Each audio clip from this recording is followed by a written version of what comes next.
So before 12 strings resembled this Danelectro DC-12, reissue, not an original, they resembled this.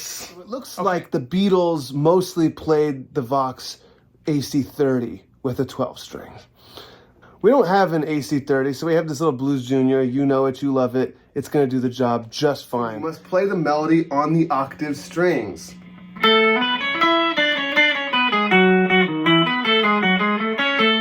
If your melody moves to the chorus strings, then the octave changes. It's not horrible, and in fact, it does show up played this way on some Byrds tracks.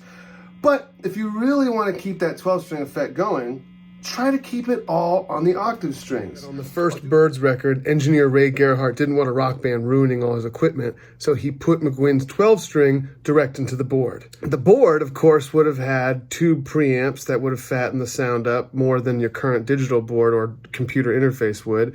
As well, they ran it through 2 compressors. Here is the 12-string direct with no effects.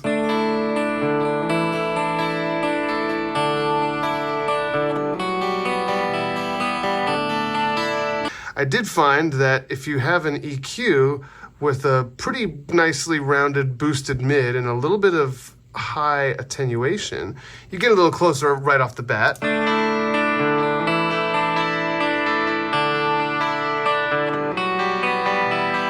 So the first compressor is set really hard, and the second compressor is set really not.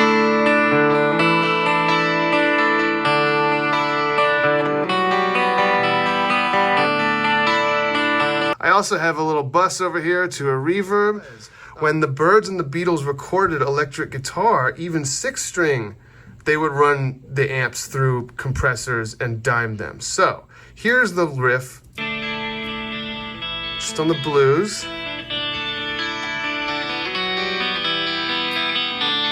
So first thing, let's throw that compressor on.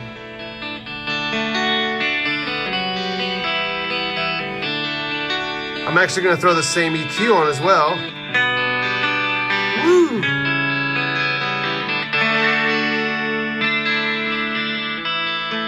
Now let's throw back in the directs.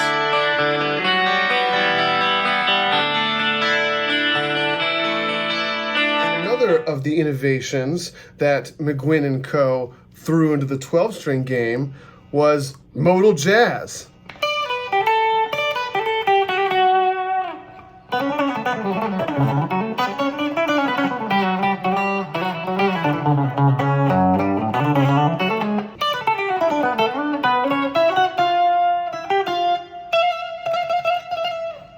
This is also really good, by the way, while we're on the subject of jazz and stranger chords, for again, doing parallel chords and things like this.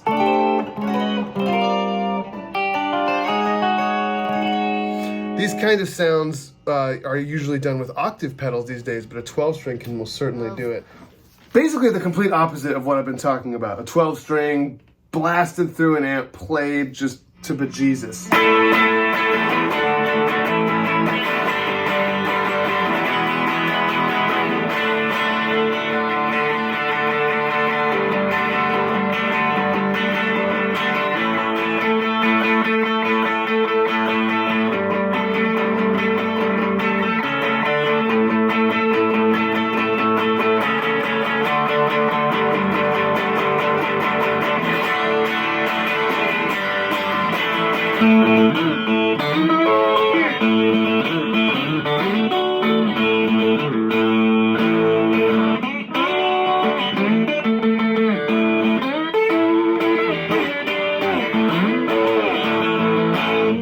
Page did slide 12. He did all kinds of funky rock 12.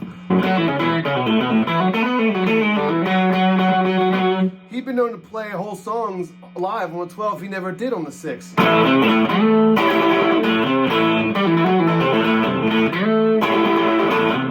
So my little ode to Sonic Youth here is my top course here, that's normally E and E. I've now made a whole step. As you can see, I'm also fretting out a little bit by doing so, which adds to the prepared guitar feel.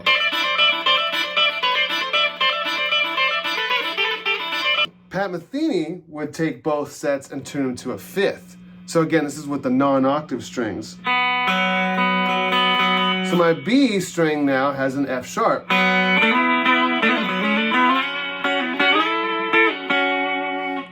Much more useful melodically.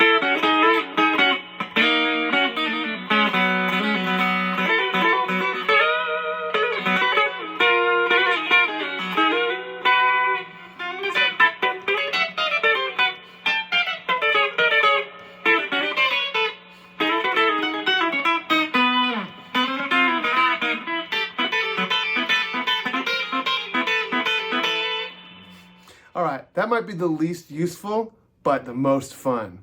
Now take this 12 string and go do something I've never seen with it.